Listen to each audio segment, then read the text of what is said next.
est radioactif. Et ça, parce que c'est radioactif et plus stable, on peut dater. Et le principe est la demi-vie. On sait que chaque 5730 ans, la quantité de C14 diminue avec la moitié. Et ça, c'est le principe, en fait. Soit encore, après 11 000 ans, c'est encore 25% de C14 dans l'objet. Et le principe est qu'on peut dater, c'est parce que le CO2, le C14 est formé dans l'atmosphère par l'azote, en fait. Et par la photosynthèse, c'est absorbé par les plantes. Les animaux mangent les plantes et nous, on mange les plantes et les animaux et on absorbe le C14 du moment. Et sauf il y a une exception. Dans les mers et les océans, ils ont toujours un effet de réservoir. Ils sont plus anciens comparés avec les objets terrestres parce que le changement de CO2, par exemple par les coquillages, c'est plus lent, par l'océan, c'est plus lent que terrestre. Par exemple, si on date un poisson de mer du Nord d'aujourd'hui, ça va donner un âge de 400 ans, plus âgé que nous, en fait. Et qu'est-ce qu'on peut dater avec radiocarbone? En fait, toutes les matières organiques, textiles, bois, charbon, bois, os, ciment, tourbe, tessons de peau, etc. Et inorganique, on peut dater des coquillages, des os incinérés et des mortiers aussi. Mais le problème, c'est un peu... On est limité avec le C14 par la nature, en fait, surtout pour la courbe de calibration. Et les raisons principales sont les changements du champ magnétique terrestre, le changement de l'activité solaire et l'intervention de l'homme, en fait. Quand on voit le champ magnétique terrestre dans le passé, c'est l'inverse, c'est une relation inversée comparée avec la production du C14. Il y a toujours eu un changement de l'activité solaire. Le soleil n'est pas stable, il y a toujours des cycles solaires. Et cela provoque des changements du champ magnétique. Aussi, changement du climat qu'on voit dans le temps. Et ça, c'est juste un exemple comparé 19e et 21e siècle en Suisse, qu'on avait des glaciers dans le 19e siècle et maintenant plus. Et aussi, ça provoque des changements dans la production du C14. Et la troisième influence, c'est par l'homme. Dans la révolution industrielle, le C14 a diminué à un niveau plus bas que zéro, à zéro. Mais après les années 50, dans le XXe siècle, ils ont fait plein de tests nucléaires. Et maintenant, on voit que le C14 augmente au-dessus de 100%. Et conséquence de tout ça est qu'on doit calibrer une date de calibration parce que la courbe de calibration, ce n'est pas linéaire. Ici, maintenant, je vais donner quelques exemples. Il y a plusieurs logiciels qu'on peut utiliser pour calibrer. Par exemple, Oxcal, Calip. Vous pouvez trouver tous ces logiciels gratuitement sur le site radiocarbone.org. Ici, on a daté des chaussettes romaines et on voit toujours que le résultat est une courbe de probabilité. Et je vous conseille de toujours utiliser le 95% de probabilité parce que j'ai déjà vu des archéologues qui utilisent le 68% et ce n'est pas beaucoup cette probabilité, le 1 sigma. Et aussi, au laboratoire, pour chaque type de matériel, on a un pré-traitement spécifique, en fait. Et dans le labo, on a 3 étapes à faire. D'abord, c'est le nettoyage, qui est le plus important pour la datation, en fait, parce que les objets archéologiques contiennent toujours des contaminants du sol, du terreau. Après, c'est la préparation. Avant, on utilisait 2 méthodes. Pour le C14, le bêta decay, et aussi deuxièmement le AMS, qui est le plus courant pour l'instant. Et la troisième étape, c'est la mesure, en fait. Par exemple, pour le textile, ça dépend si c'est de la laine ou de la soie, on fait des solvants. Ça, c'est pas vraiment important. Par exemple, le bois, on voit avant et après pré-traitement. On ajoute un peu de l'acide pour éliminer le carbonate du sol. Après, c'est une soude pour éliminer les acides humiques. Ça, c'est surtout important en Belgique et dans le nord de l'Europe. On a beaucoup des acides humiques et qui contaminent beaucoup les objets archéologiques. Si on a un ossement, on extrait le collagène. Et ça, c'est important. Maintenant, ça devient plus important dans le C14, un contrôle de qualité de la date. Et avec les ossements, on a différents paramètres qu'on peut dire la date est vraiment ou presque à 100% fiable. C'est la proportion carbone sur azote dans l'ossement, la couleur du collagène, le pourcentage azote, le pourcentage carbone. Et avec le charbon de bois, on n'a pas vraiment encore un paramètre de qualité en fait. Si on regarde les méthodes à mesurer, le bêta decay, c'est une technique, nous on ne fait plus parce que ça prend beaucoup de temps. On avait besoin de 8 grammes d'échantillon, qui est vraiment beaucoup dans l'archéologie. Maintenant, on fait que le AMS, le mesure avec un accélérateur de particules, où on compte des atomes de carbone et on a à peu près besoin de 8 mg d'échantillon. Ça dépend un peu du matériel en fait. Et après, dans le labo, on le mesure si on mesure le bêta decay, non, la radioactivité, on doit faire une combustion et transformer en benzène. Ça, c'est l'appareil qu'on avait avant pour compter. Maintenant, en fait, le principe a resté le même. On doit toujours, si c'est organique, faire une combustion de l'échantillon. Et après, pour l'AMS, on prépare 1 mg de graphite et on le met dans l'import d'échantillon et dans l'accélérateur et on peut mesurer. Avant, je veux dire, il y a 5-10 ans, presque tous les labos avaient un accélérateur de 1-3 MV qui prend presque 10 mètres sur 10 et il faut beaucoup de personnel pour le maintenir. Et l'avantage est que à côté du C14, tu peux faire d'autres isotopes comme le beryllium et tout ça. Et maintenant, depuis 2005, je crois que c'est l'Université de Zurich qui a développé un MICADA, ça s'appelle, c'est un Mini Carbon Dating System. Et c'est l'appareil qu'on vient d'avoir il y a un mois. Ça nous donne beaucoup plus de facilité à faire de la recherche. Et ça donne le même résultat qu'un autre accélérateur, mais il ne peut que mesurer le C14. La limite pour dater, c'est 50 000 BP. Et aussi, entre 1650 et le XXe siècle, on ne peut pas vraiment faire je ne conseille pas de faire des analyses de C14 dans cette période-là parce que vous aurez 4 périodes, parce qu'il y a beaucoup de plateaux de Beagle. On appelle ça. Maintenant, je vais donner des exemples qu'on a fait, mais c'est sur des objets d'art. Mais le principe reste le même pour les objets qui viennent de l'archéologie. Par exemple, on a daté une écharpe. On a daté 2 fragments. Les dates sont pareilles de simple et B.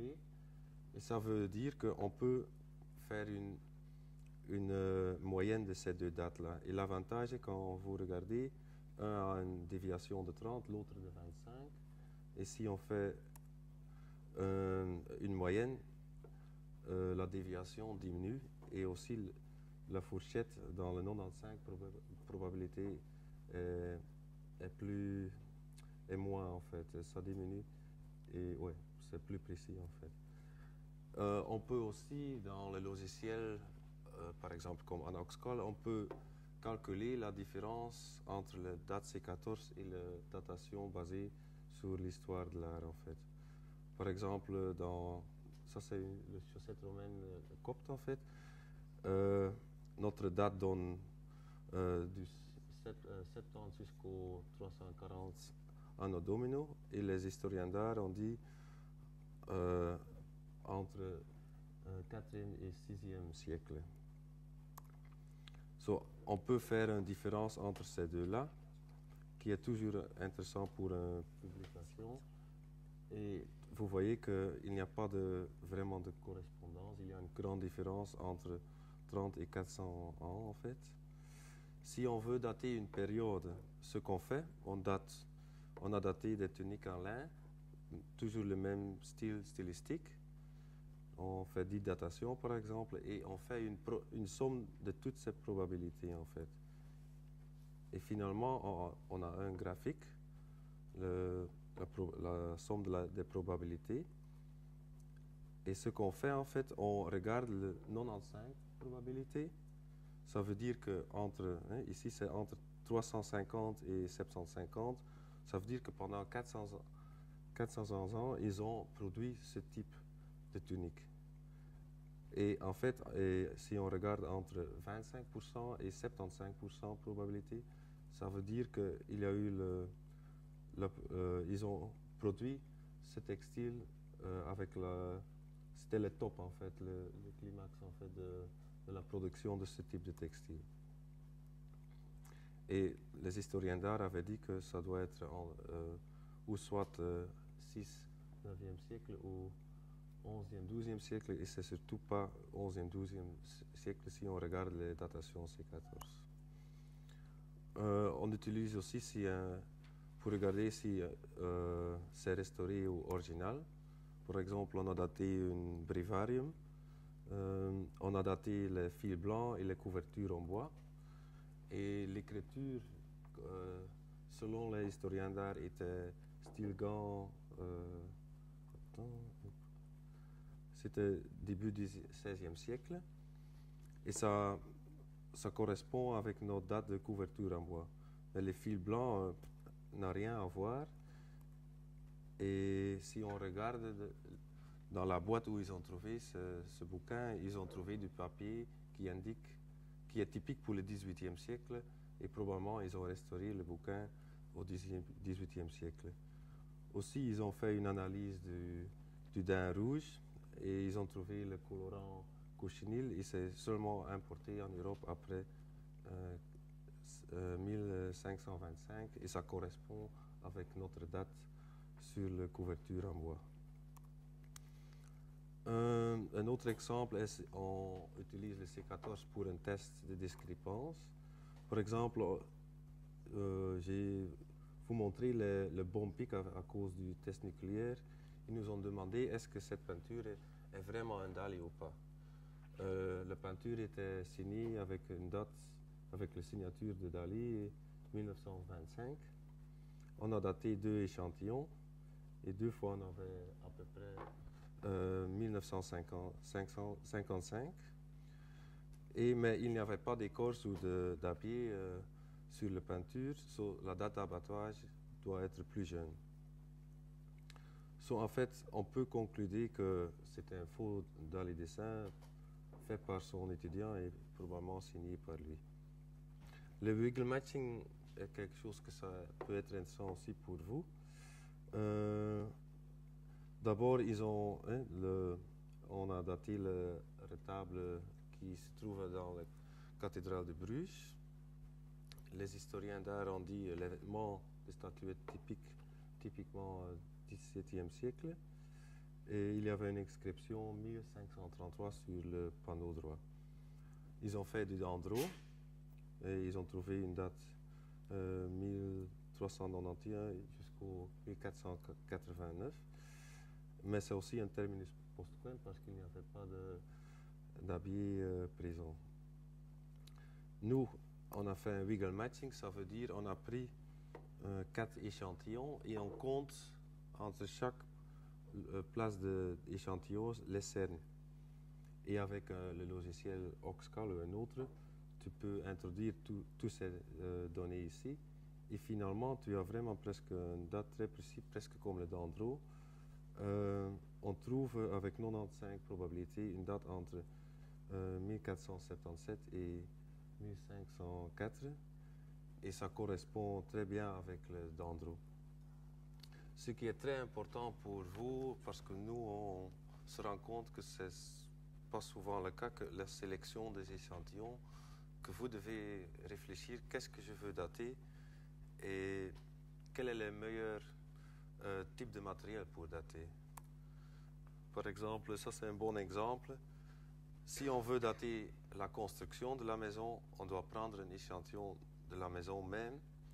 Si on veut dater l'occupation de la maison, c'est mieux de prendre un charbon de bois où ils ont cuisiné. Et si on veut dater la fin d'occupation, il faut chercher quelque chose à l'extérieur en fait, du bâtiment. Maintenant, je vais changer en anglais. Je peux continuer en français.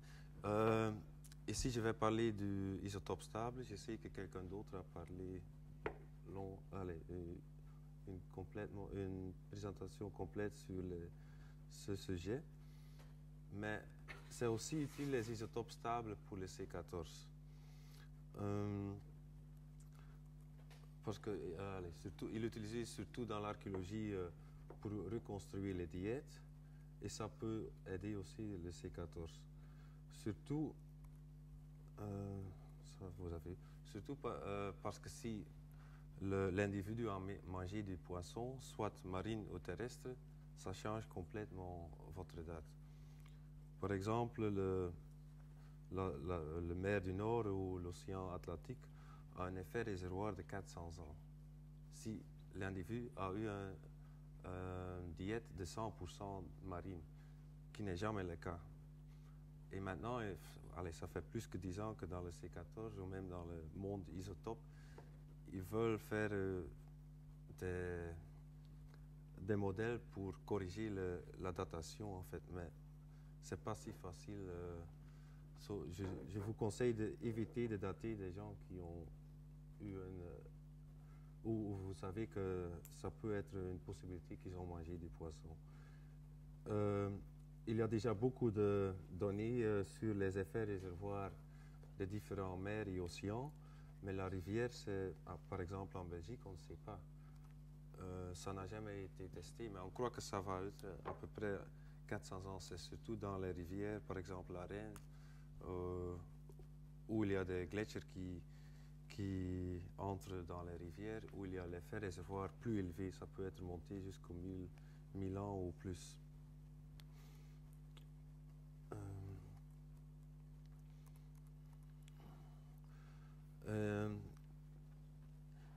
Aussi quelque chose d'important, si vous voulez utiliser des isotopes, je vous conseille toujours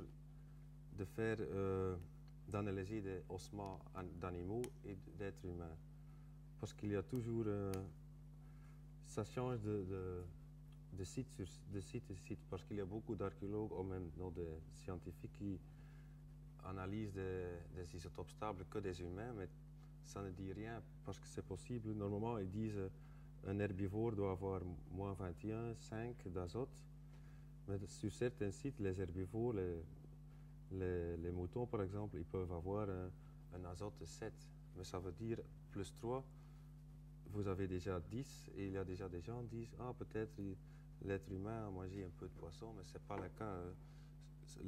Les isotopes dépendent aussi du climat du site et la plante qui était présente en fait. Et il faut toujours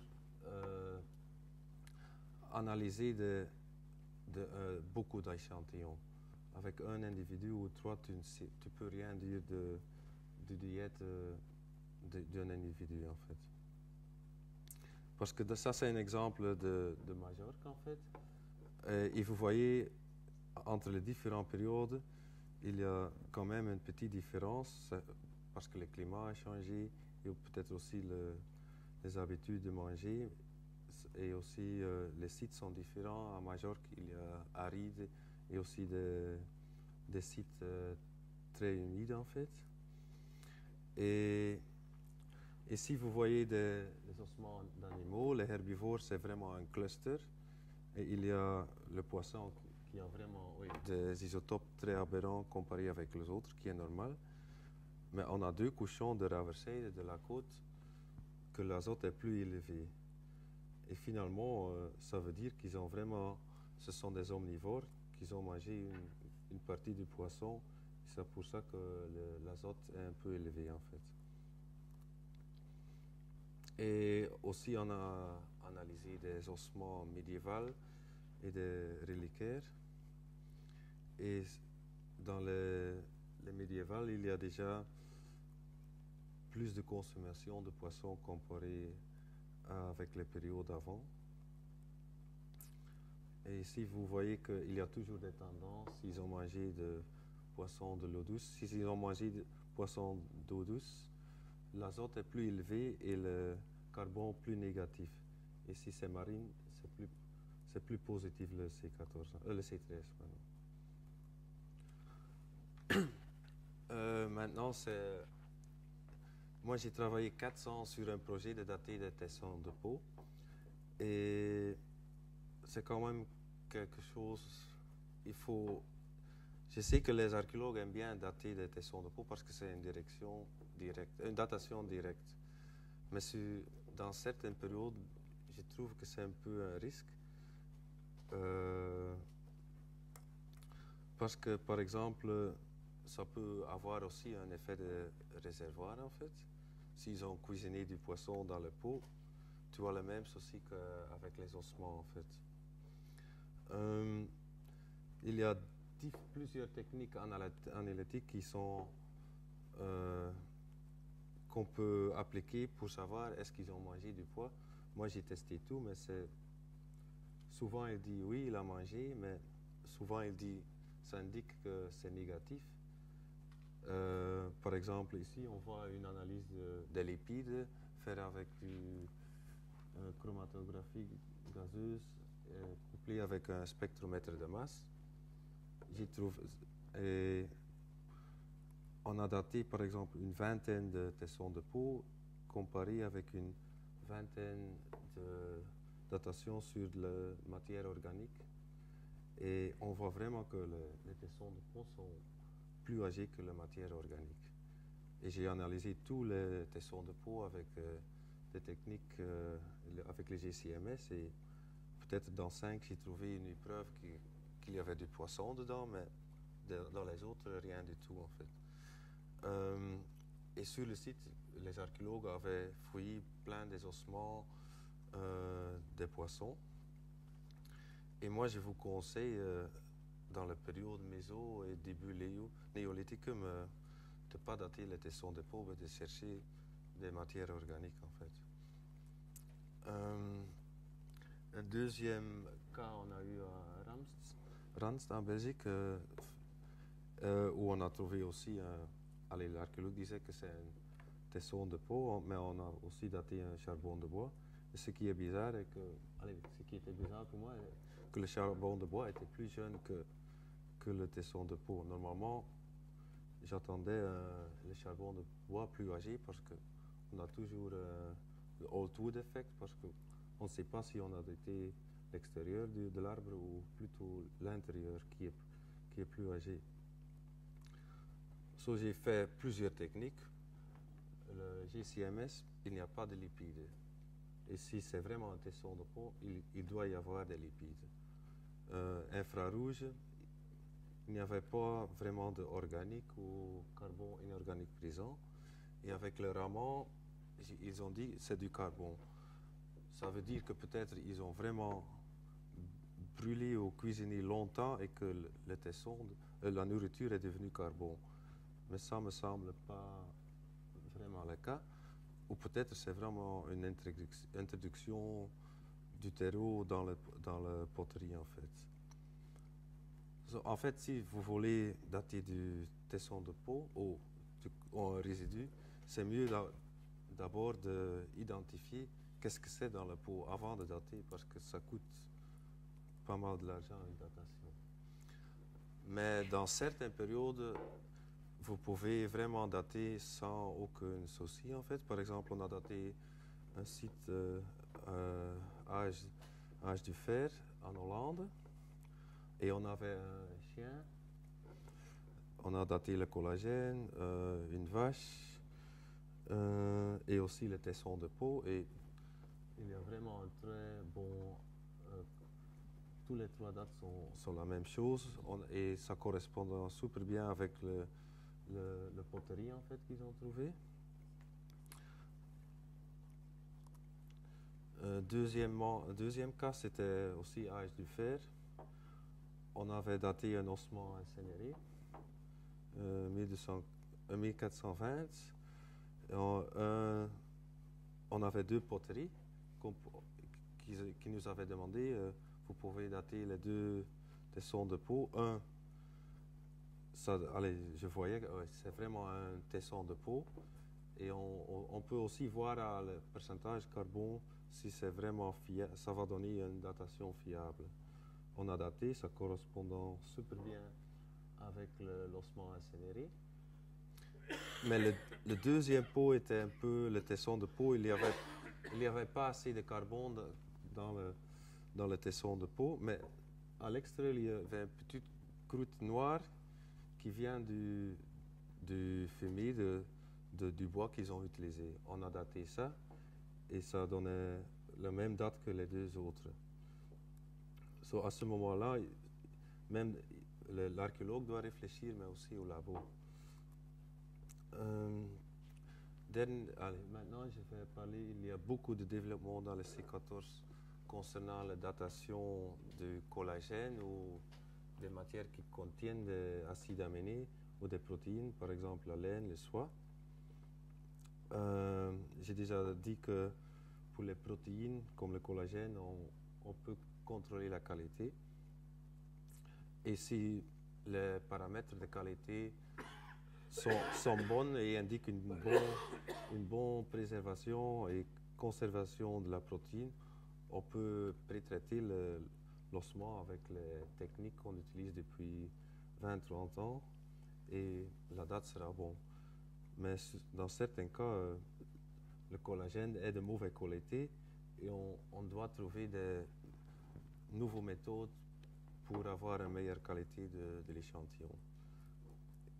Une technique qui essaye depuis longtemps dans le C14, en fait, c'est d'isoler les acides aminés par chromatographie liquide, en fait. Mais le problème a toujours été il y a une colonne dans le chromatographe et dans cette colonne, il y a plein de produits fossiles et ça contaminait toujours le collagène, en fait. Et une mauvaise date par conséquence. Et ce qui est très intéressant, le collagène contient un acide aminé qu'on ne trouve que dans les ossements. Et ça, c'est le hydroxyproline. En fait, dans certains labos, ils ont isolé le hydroxyproline parce qu'ils savaient que ça vient de l'ossement et pas du sol. Et depuis 20 ans, ils ont essayé. Et depuis 1-2 ans, ça indique que finalement, ils ont trouvé la solution. Mais le problème est que ça prend beaucoup de temps et ça veut dire que c'est cher en fait. Mais pour moi, ça me semble une technique qui est vraiment bien pour les ossements qui sont plus âgés que 30 000 ans. Parce que là, avec les techniques, même si les paramètres de contrôle indiquent que c'est bien, les dates n'étaient pas si bien. Parce qu'une petite contamination, on ne va pas avec les paramètres de qualité en fait. Deuxièmement, c'est quelque chose qu'on fait dans notre labo. C'est aussi pour purifier les échantillons contaminés, mais plus rapide comparé avec la première technique en fait. C'est en fait un système, vous voyez sur la photo, ça s'appelle nanofiltration et c'est le même, on coupe les protéines acides aminés et on filtre ça. Et ce filtre laisse juste passer les acides aminés et en théorie les contaminants doivent rester dans le système. On a testé ça sur différents échantillons. Ici c'est de la laine. Et vous voyez le bulk c'est en fait la laine pré-traitée avec les méthodes qu'on utilise toujours dans les labos. Et aminoacides, ce sont les acides aminés après filtration. Et par exemple, pour le premier Beerlegam, On avait une date très précise obtenue par Dandro. C'était 5087 anno domino. Et on voit vraiment que le bulk de Beerleghem n'a rien à voir. Et après filtration, la date obtenue est vraiment en accordance. Et si à droite, on voit le ratio carbone sur azote. Et pour la laine, normalement, on dit que ça doit être entre 2,9 et 3,8 pour obtenir une date fiable. Et pour le bulk, on voit que c'est 3,9 et après filtration 3,4. Ça nous dit que vraiment la filtration, que la qualité est mieux après filtration. Et on voit ça aussi par les CN et aussi par la date. Les deux autres viennent de l'Allemagne, de Mainz, où la date attendue par les archéologues était 5 before Christ, parce qu'ils ont trouvé de la monnaie. Et c'est la même chose qu'avec Beerleghem, les deux bulks, la laine pré-traitée avec les méthodes normales, ça ne donnait pas bien, mais après filtration, les acides aminés donnaient la date attendue en fait. En fait, ce qu'on fait dans notre labo, on mesure d'abord le carbone sur azote des collagènes, de la laine, de la soie. Si ça donne un carbone sur azote qui est dans la fourchette, on continue à dater, sinon on fait une filtration en fait. Je crois que j'avais aussi donné un autre article pour lire concernant le Bayesian applications, mais j'ai pas eu le temps de lire moi-même et de préparer. Et c'était aussi le cas pour moi pour apprendre un peu parce que je ne connais pas très bien. Mais j'espère que vous avez lu et que vous allez utiliser ce type d'interprétation parce que j'ai vu sur un colloque que ça devient vraiment la mode pour les archéologues et ça donne vraiment de bons modèles. Et merci pour l'attention. Ok, bon après-midi. Je vais vous parler d'un cas spécial, c'est-à-dire les datations des os incinérés. Et je vais vous expliquer la méthode, comment on l'a trouvée. C'est donc un peu la petite histoire de la recherche. On commence dès le début et je vais vous expliquer les différentes étapes que nous avons parcourues. Donc, tout d'un coup, au début du XXIe siècle, il y avait les Hollandais qui dataient des os incinérés. Et tout le monde était vraiment surpris parce que tout le monde croyait que c'était impossible de dater les ossements incinérés par le radiocarbone. Et pourquoi? Parce que dans le passé, on a essayé de dater la fraction inorganique des os par la méthode carbone 14 et ça a donné des dates aberrantes. Ce n'étaient pas des os incinérés, c'était des os normaux, mais quand même, on avait utilisé la même méthode que les Hollandais avaient utilisée sur les os incinérés, mais ça n'a jamais marché. Et tout d'un coup, ça marche pour les os incinérés. Et on se demande pourquoi. Qu'est-ce qu'il y a? Pourquoi ça marche avec les os incinérés et pas avec les os non incinérés?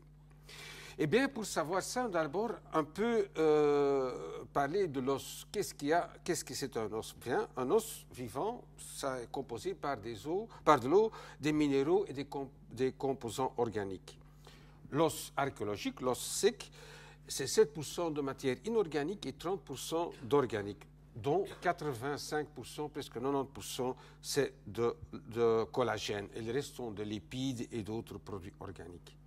Donc, normalement, dans le carbone 14, qu'est-ce qu'on fait? On va faire une extraction du collagène de l'os, donc des acides aminés qui proviennent des protéines de la nourriture, et c'est ça qu'on va utiliser pour faire la datation par le radiocarbone. Et ça, c'est une méthode qui est très prouvée, qui donne de très bons résultats. L'inorganique, c'est surtout une forme de phosphate, c'est un calcium phosphate. Ce sont des cristaux qui sont incorporés dans les réseaux de fibres. En réalité, le phosphate, ça fait que l'os est dur Et le collagène, ça fait que l'os est quand même un peu flexible, parce que sinon l'os casse immédiatement le moindre choc qu'il y a. Mais ce phosphate est un phosphate très particulier. Ça veut dire que le calcium phosphate, à certains endroits, peut faire des échanges avec d'autres isotopes. Par exemple, le calcium peut être changé par du strontium, du sodium et d'autres. Et le phosphate, aussi bien les groupes OH, peuvent être changés par du carbonate. Donc le OH et le phosphate peuvent changer en petite quantité par des carbonates. Et ce sont des carbonates qui viennent du CO2 qui est soluble dans le sang. Donc là, il y a un CO2 dans le sang soluble qui est incorporé dans les phosphates de l'os. Donc en réalité, ce CO2, ce carbone dans l'os, dans l'inorganique de l'os, on peut le dater en théorie. Il n'y a pas de problème. En théorie, ça doit être possible. Mais donc en pratique, ce qu'il y a, c'est qu'après la mort, il y a des échanges au niveau isotopique qui font que du carbone étrange est incorporé dans le phosphate, dans le calcium phosphate de l'os. Donc, pour trouver la raison pourquoi quand même c'est possible de dater un os incinéré et pas un os non incinéré, à l'IRPA, on a fait des crémations, des incinérations au laboratoire. On a d'abord demandé des collègues, des volontaires, mais comme on n'a trouvé personne qui voulait donner son corps à la science, on a acheté au boulangerie un morceau de porc avec un os dedans et on a fait des incinérations à des différentes températures. On a commencé à 250 degrés, je n'ai pas de photo parce qu'en réalité on ne voit rien, c'est la chair qui devient noire, c'est tout quoi. Puis à 400 degrés, on a un os noir, à 700 degrés, à 900 degrés, et on continue à 900 degrés à longue température.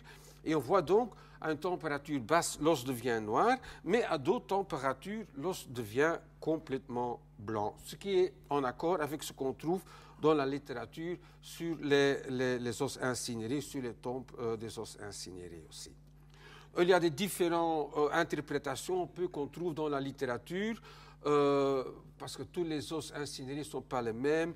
Il y a de la littérature qui parle d'une coloration, il y a d'autres qui ne parlent pas. Mais en réalité, le consensus, c'est quand la température est assez haute, ça devient tout à fait blanc.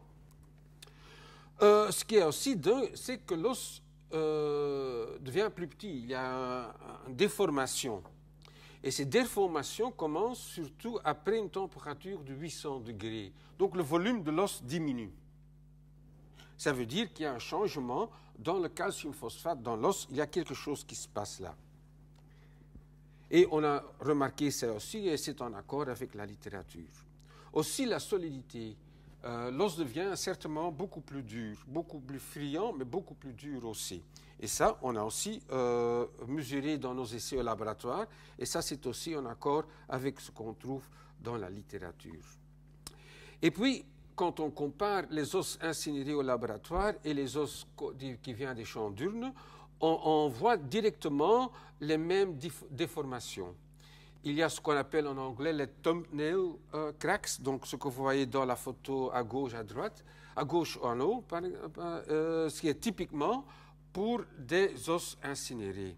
Aussi le patchwork qu'on voit dans les ossements à droite sur les photos, et on voit exactement les mêmes effets au laboratoire dans un four électronique que dans un champ d'urne, dans un pot d'un champ. Oui. Puis il y a là aussi la perte de matière. Et on voit ici sur la courbe, d'abord, il y a une très grande perte en volume, en masse. C'est d'abord l'eau qui s'évapore. Et puis il y a la matière organique qui prend feu, quoi, qui change en CO2. Donc ça, c'est la première pic à 400 degrés. C'est toute la matière organique qui s'en va. Mais puis, on voit aussi des changements vers 700 degrés, qu'il y a aussi du matériel, du CO2 qui s'en va, qui va dans l'atmosphère. Ça veut dire qu'il y a une partie, même à haute température, quand il n'y a plus de matière organique, qu'il y a quand même une perte de matériel dans l'os. OK, pour nous, on voulait savoir ce qui se passe au niveau donc, du carbone dans l'os. Ici, vous voyez la concentration mesurée en CO2, mais la concentration de carbone dans l'os après incinération. Et vous voyez très bien que, en fonction de la température, ce qui reste en carbone dans l'os diminue. Même après 400 degrés, même après toutes les matières organiques sont brûlées. Donc, il y a toujours des calcium phosphate, une perte de CO2 du carbone qui est dans le phosphate à haute température. On a fait la même chose avec les isotopes stables. On a mesuré les isotopes stables avec une température. On voit une courbe qui est à peu près, qui donne à peu même la tendance. Il y a un changement fort du fractionnement isotopique.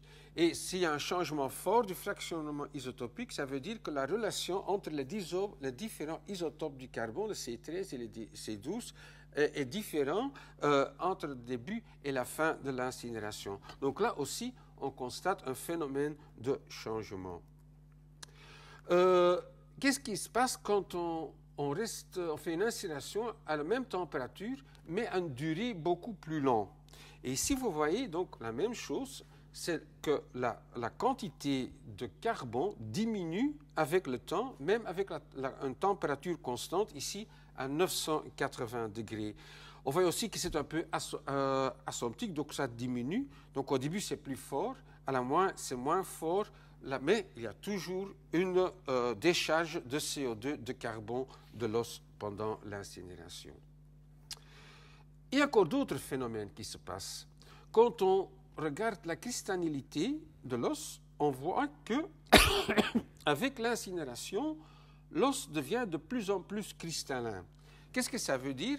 On a, j'ai dit au début, un calcium phosphate avec du calcium du phosphate et des groupes OH qui ont fait un échange avec d'autres isotopes.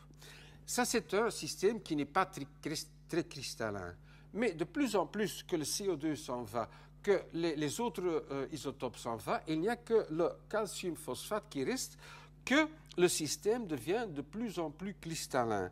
Donc, si on mesure la cristallinité d'un os incinéré, on peut avoir une idée de la température et de la durée de l'incinération, les deux ensemble.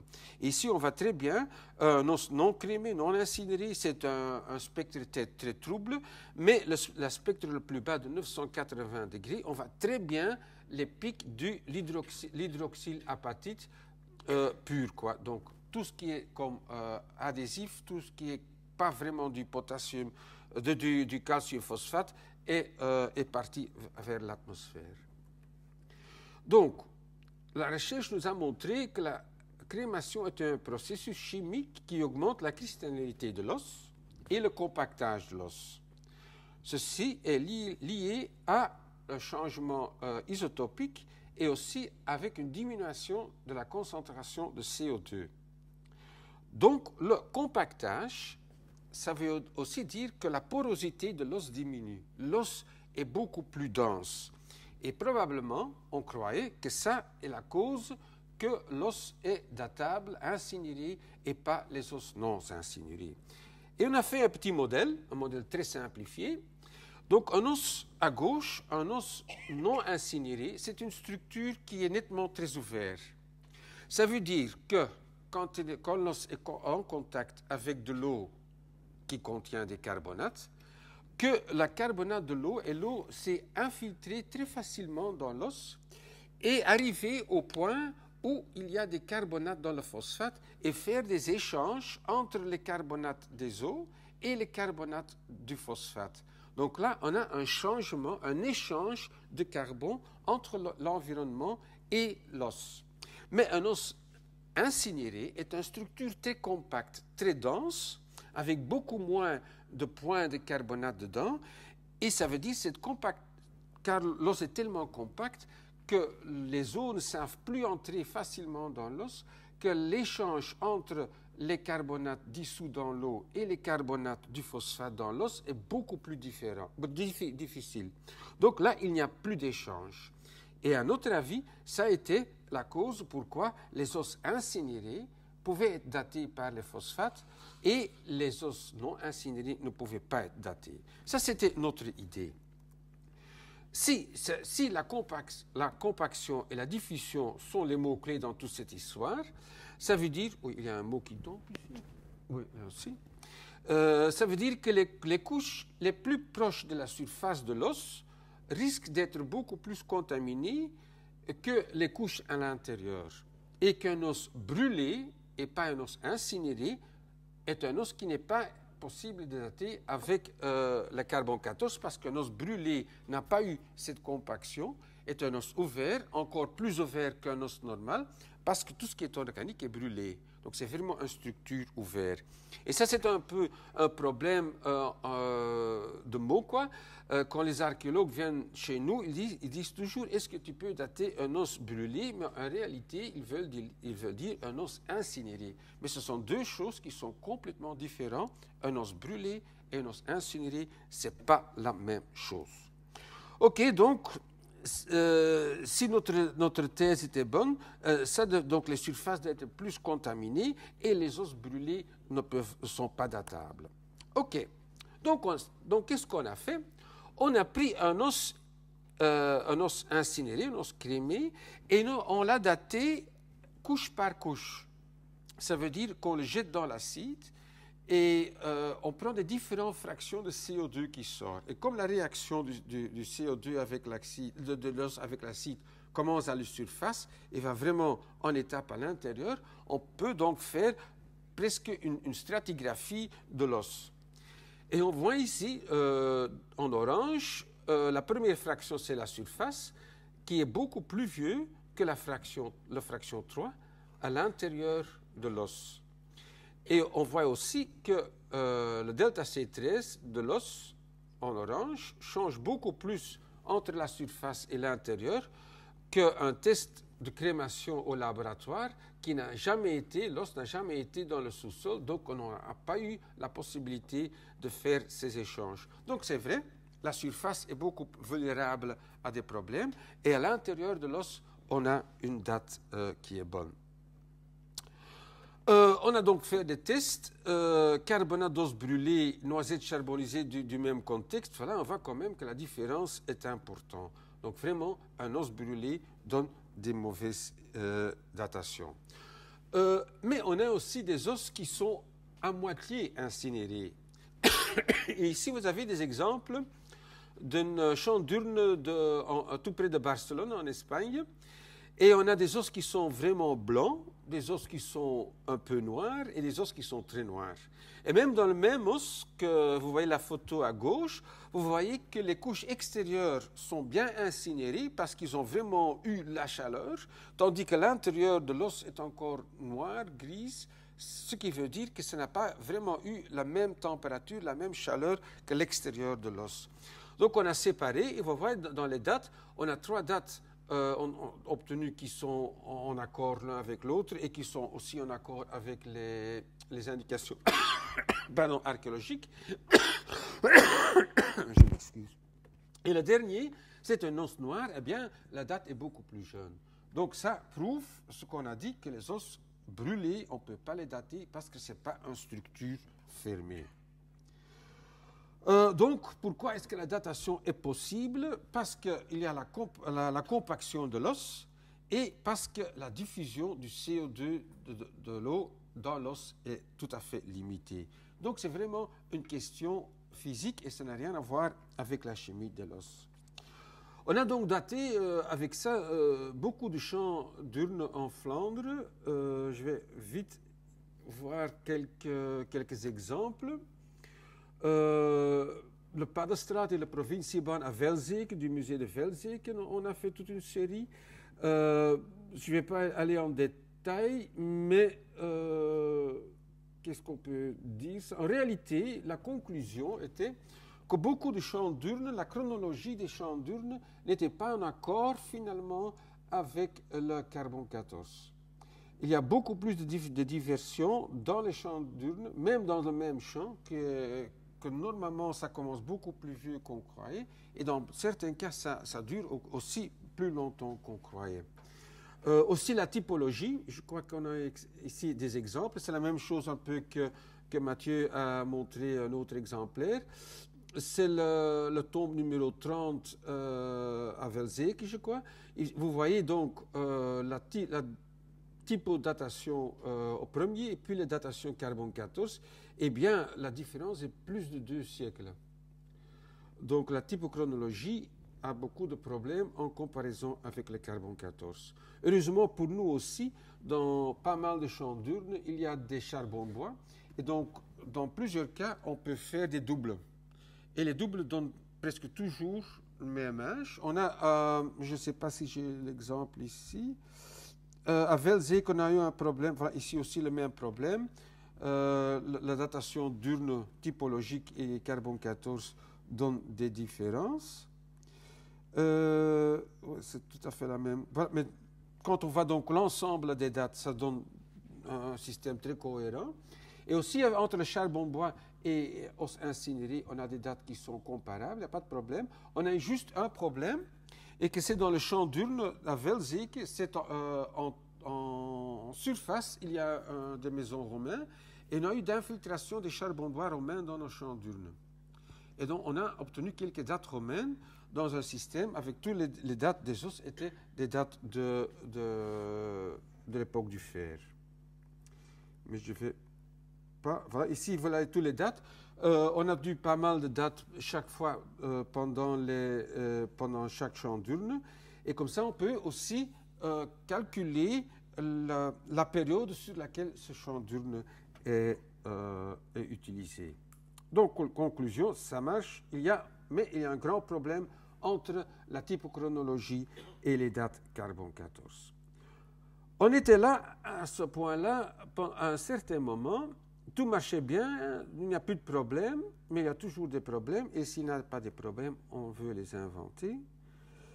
Tout d'un coup, on se demandait, mais oui, s'il y a des échanges, si pendant l'incinération, il y a du carbone qui s'en va dans l'atmosphère en forme de CO2, est-ce qu'on est sûr du carbone? Est-ce que le carbone qu'on date est vraiment le carbone de l'apatite ou est-ce que ça vient d'autre chose? Après ça, on a aussi trouvé que des ossements qu'on a trouvés dans le Sahel, où il n'y avait pas de collagène dedans, et on pouvait aussi dater avec le bioapatite, ça donne aussi des bons résultats. Mais là, c'était clair, il n'y a pas des acides humiques, il n'y a pas des échanges, c'est simplement la température qui détruit tout le collagène et il n'y a que l'apatite qui reste. Donc, ça marche, OK. Donc, on était à un certain moment à un congrès, encore un plus loin, voilà, à Rome, avec des collègues de l'Allemagne. Et avec un bon bouteille de vin rouge, on commençait à discuter, oui, mais le carbone, d'où est-ce que ça vient? Et le problème, c'est est-ce que pendant l'incinération, est-ce qu'il y a aussi une substitution? Ça veut dire qu'il n'y a pas du carbone qui sort de l'os incinéré, mais est-ce qu'il y a aussi du carbone qui est absorbé pendant l'incinération? Parce que ça, naturellement, peut donner des problèmes. Oui, on a discuté un bon bout de temps, et après quelques bouteilles de vin, et à la fin du congrès, on est retourné à la maison, on dit on doit le tester. Et on a fait de nouveau, fait des incinérations, on a de nouveau pas trouvé des collègues qui veulent donner leur corps à la science, et on a donc de nouveau commencé avec des incinérations avec des animaux. Mais la différence ici était qu'on a incinéré ces os de porc dans une atmosphère fossile. Et comment est-ce qu'on peut faire une incinération dans une atmosphère fossile? C'est très simple. On utilise un bec à gaz avec des gaz naturels qui a des millions d'années. Il n'y a pas de C14 dedans. Donc, on fait une incinération au bunzen. Voilà ce que vous voyez ici. On fait une petite maison à briques. À l'intérieur, on fait un bunzen. On fait donc le porc avec la viande et l'os. Et on fait l'incinération. Comme ça, on pouvait voir l'atmosphère à l'intérieur de cette petite maison, en briques, est vraiment fossile. Parce qu'il y a le méthane qui brûle, qui donne du CO2 fossile. Donc, à l'intérieur, c'est vraiment une atmosphère très vieille. On a fait... Excusez-moi, j'ai une rhume terrible. On a fait la même expérience, mais dans un four électrique. Et là, on a ajouté de l'anthracite avec l'os dans le four. Donc là aussi, à 800 degrés, la chaleur vient du four en électrique, il n'y a pas de CO2, mais l'anthracite va combuster et ça donne une atmosphère aussi avec du CO2 fossile dans le four. Et on l'a fait 2 fois, 1 heure à 800 degrés et 5 heures à 800 degrés. Donc on a fait les os et puis on a daté les os. Eh bien, c'était très, très remarquant.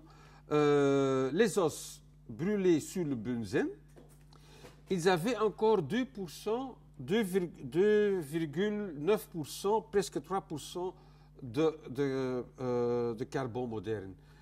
Ça veut dire que si on calcule ça en HBP, ça va être 30 000 ans, quelque chose comme ça.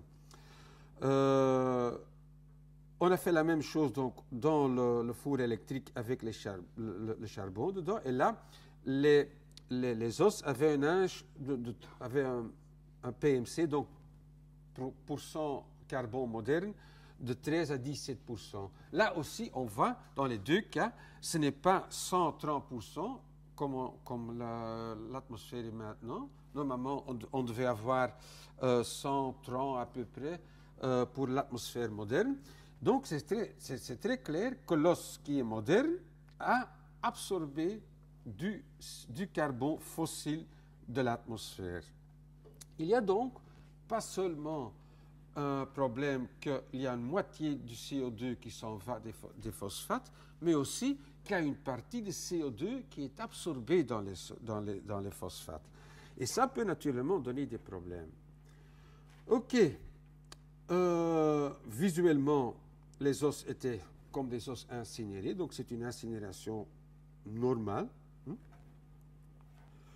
Et on voit aussi que les os ont sur l'infrarouge les mêmes spectres qu'on croyait. Ça veut dire qu'il y a donc, le phosphate devient de plus en plus cristallin, donc il y a de moins en moins de carbonate dedans, mais quand même, il y a une absorption. Et ce qu'on voit aussi, ce qui est très intéressant, c'est ce petit pic ici. C'est un pic de cyanide dans l'os. Et qu'est-ce que ça veut dire? Que l'os a été incinéré en contact avec le chair, avec la viande. Parce qu'on demande de temps en temps dans l'archéologie, est-ce que les os sont brûlés après la descarnation ou avec le corps encore intact? Eh bien, sur ce pic-là, on voit très bien que c'est une incinération avec encore le corps autour de l'os. Donc, ce n'est pas une descarnation et puis une incinération, une crémation. Donc, ça, c'est très clair. Ici, on voit encore les résultats du test. Tu vois le benzène, ici, 26-23%. Dans le four, moins 55-56%. Et un os incinéré à l'air fait quoi? À 102% moderne. C'est ça qu'on croit. Et on voit aussi que le delta C13 a changé relativement au delta C13 de l'os naturel. Ce qui est aussi très important, c'est donc la dernière colonne. La dernière colonne donne la concentration du carbone dans le phosphate. Et vous voyez que normalement, pour un os non incinéré, ça doit être 1 à 2% de carbone. Et ici, vous voyez qu'on a 2 pour 1000, donc 0,2 ou 0,1% de carbone. Donc, on voit très bien qu'il y a une partie du carbone qui s'est évaporée. Donc, il y a donc les changements et la perte. Mais qu'est-ce que ça veut dire? Ça veut donc dire, quand on fait une incinération, une crémation, disons avec de la tourbe. Je ne sais pas si on a jamais fait ça, mais si on fait ça avec de la tourbe, ça veut dire que le corps va incorporer du carbone vieux. C'est pour ça que c'est très intéressant de savoir comment l'incinération a été faite dans le passé. Ici, vous voyez quelques photos ethnologiques des Indes, et on voit quand même que les troncs d'arbres qu'on utilise pour faire une incinération ne sont pas des gros arbres, c'est des arbres relativement jeunes. Donc, l'os peut avoir un effet d'âge d'une certaine, quelques dizaines d'années, mais pas beaucoup plus. On voit ça aussi dans cette figure, un des rares figures anciens où on voit une image qui donne donc l'incinération. On voit aussi que ce ne sont pas des gros arbres, ce sont des arbres relativement petits.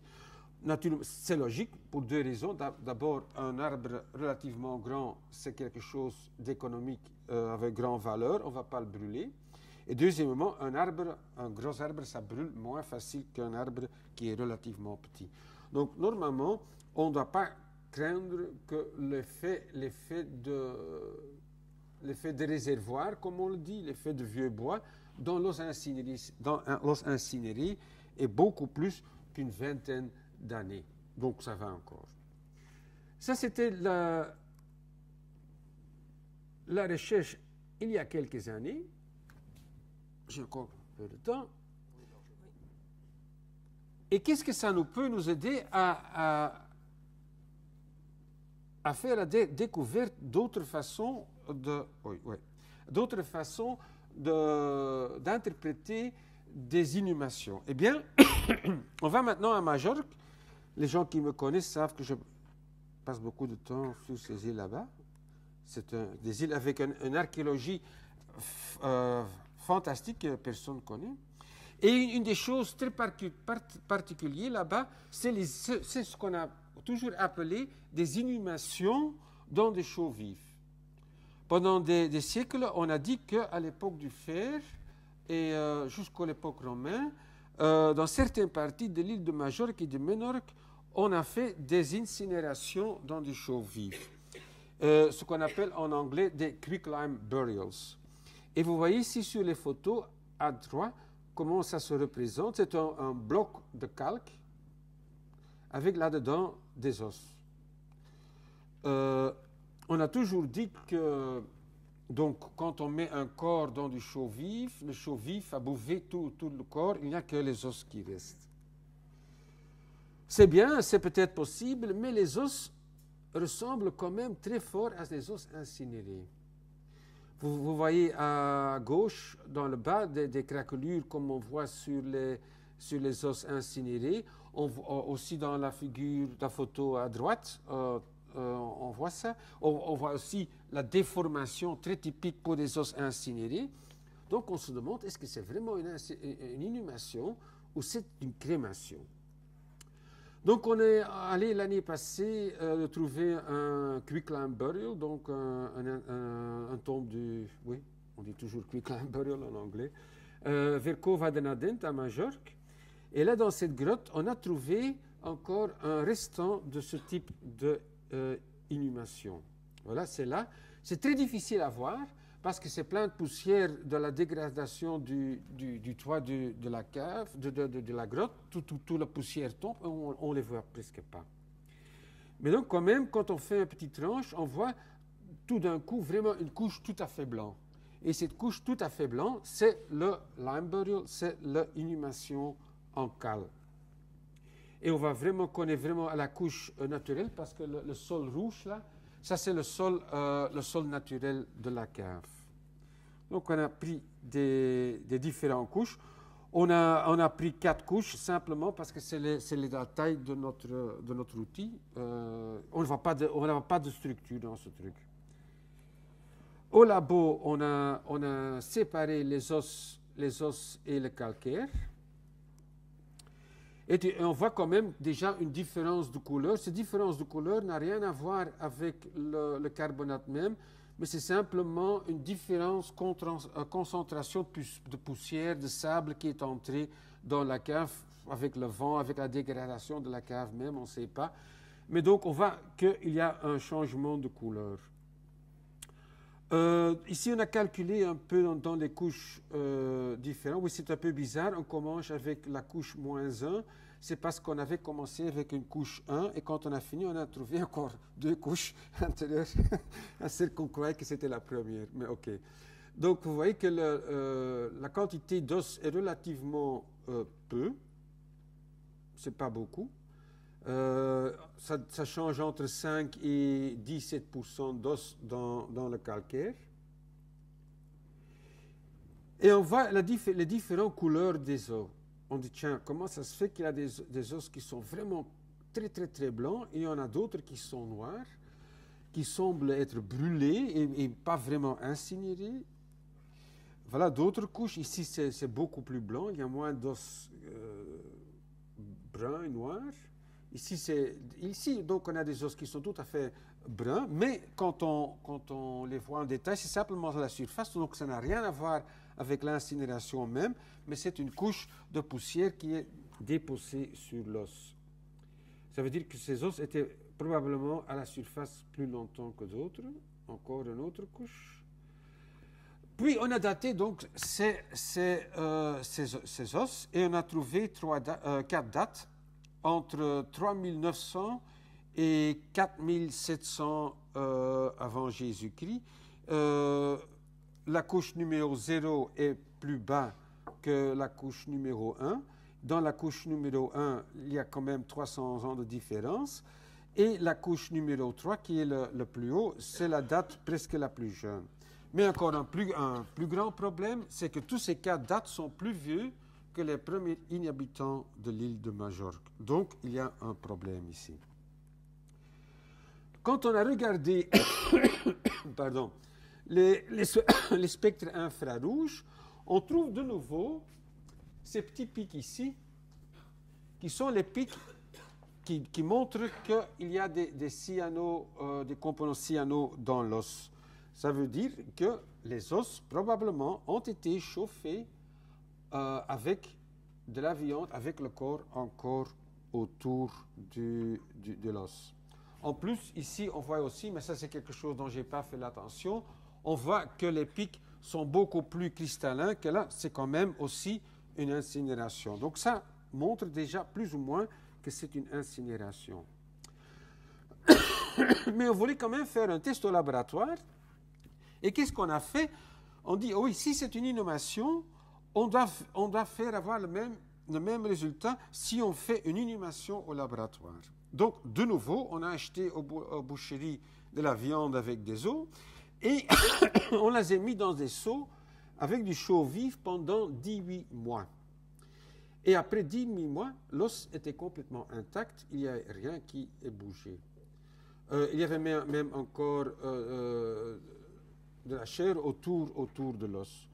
Donc, l'os ne bouge pas en contact avec de l'oxyde de calcium, avec du chaux vif. Ce qui est normal, parce que le chaux vif est tellement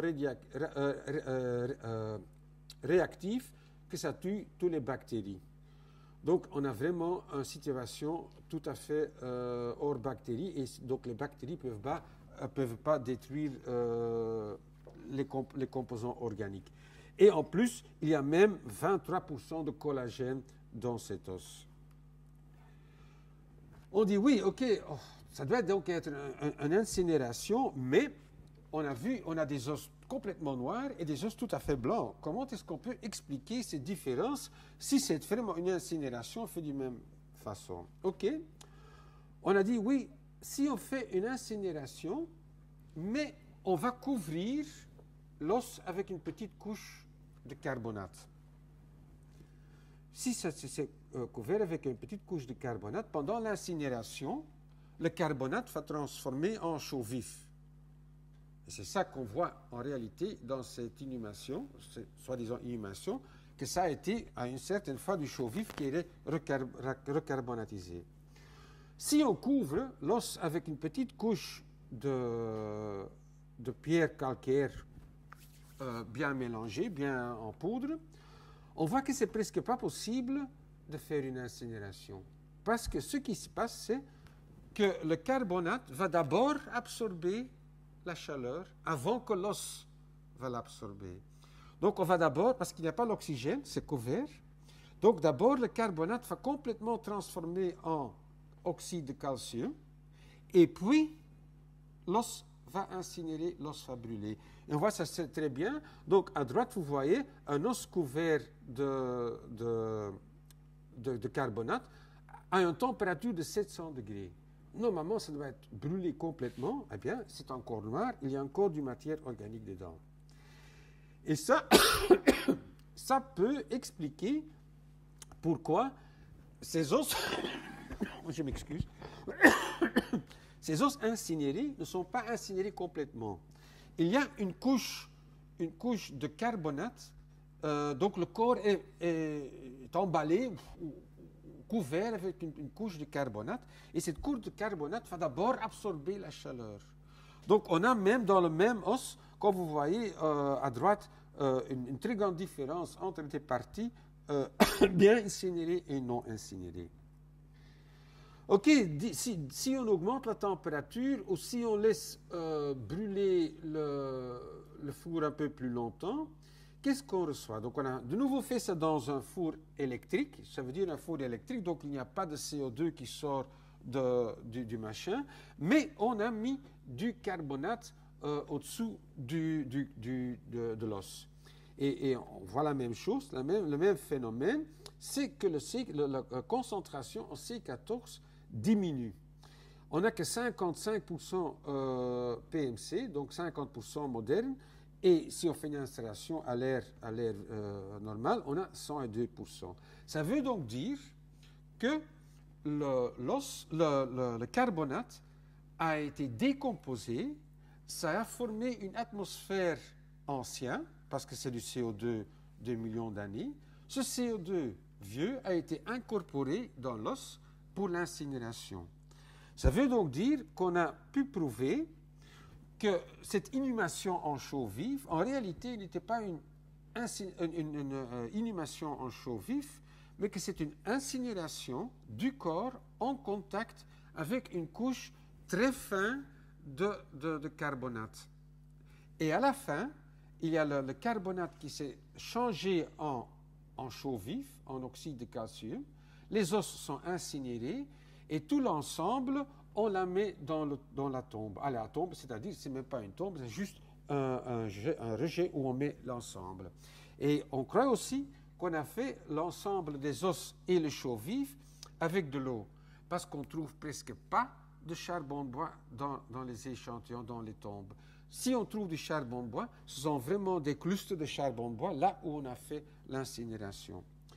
Donc ça fait toute une évolution. La première demande, c'est est-ce qu'on peut dater des ossements incinérés? Comment c'est possible? Puis on s'est demandé est-ce qu'il y a des échanges? Et finalement, toutes ces hypothèses et tous ces essais nous a donné l'opportunité de découvrir comment une façon d'incinération très spectaculaire, très spéciale dans les îles de Majorque a été faite. Et on a publié ça récemment dans un article dans Osteoarchaeology, ça va apparaître ce mois-ci, je crois. Et donc on a vraiment pu prouver que les anciennes idées d'inhumation en chaud vif, c'était complètement faux, et c'est vraiment une incinération. Et il y avait l'archéologue qui ont dit au début, oui, on a utilisé le chaud vif d'une façon de nettoyage rituel du tombe, parce que c'est tout à fait blanc. Mais moi, je crois que c'est plutôt un nettoyage rituel du corps même, parce qu'après une incinération, tout est complètement blanc. Les os sont complètement blancs, mais la chaux vive est aussi complètement blanc. Donc, la chaux, avant, c'était brunâtre, mais après, tout est vraiment blanc. Et les blocs qu'on prend, qu'on trouve dans ces tombes, c'est vraiment tout à fait blanc. Ce qui est aussi marrant, c'est qu'on ne voit pas de structure dans ces tombes, parce que le chaux vif, c'est un poudre, les ossements, ce sont des petits fragments, et ce chaux vif, avec l'eau, va refaire du carbonate, va refaire un bloc. Donc à la fin, on se trouve avec un monobloc de quelques mètres cubes, mais qui en réalité sont des différents moments dans lesquels les gens ont donné à ce cimetière des os avec du chaux vif, mais quand on le voit comme ça, c'est vraiment un bloc unique. Voilà, c'est un peu mon histoire.